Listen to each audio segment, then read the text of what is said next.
Arestado ang tatlong lalaki sa Makati City matapos mahulihan ng iba't ibang klase ng armas at granada. Paliwanag ng isa sa kanila, wala siyang alam sa mga armas at itinanim lang daw ang mga ito sa kanila. May unang balita si Jomer Apresto.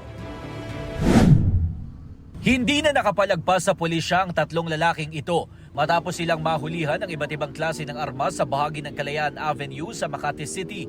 Ang mga sospek, mga gun runner daw. Nabilhan sila ng mga armas ng asset ng mga pulis. Mga may pistol, ganon.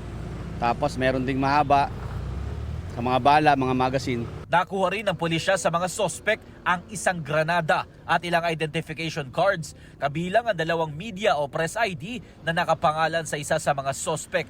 Bine-verify pa ngayon kung lehitimo ang mga nasabing ID. Kaya hindi na mga nakuhang license to own and possess firearms o LTAP ID na mga sospek.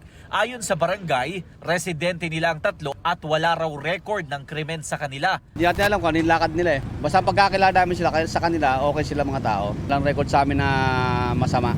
Sa maikling pahayag naman ng isa sa mga sospek, sinabi niyang wala silang alam sa nangyari at tinaniman lang umano sila. Wala ko kaming ginagawang masama.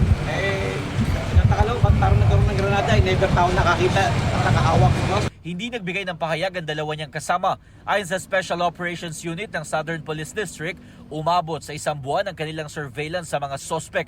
Lumalabas sa investigasyon na sangkot daw ang mga sospek sa iba't ibang gun running activities sa Metro Manila at Cavite. Dinala ang mga sospek sa SPD at nakatakda silang ipresenta sa isang press conference mamaya ng National Capital Region Police Office o NCR-PO. Ito ang unang balita. Jomer Apresto para sa GMA Integrated News. Gusto mo bang mauna sa mga balita? Mag-subscribe na sa GMA Integrated News sa YouTube at tumutok sa unang balita.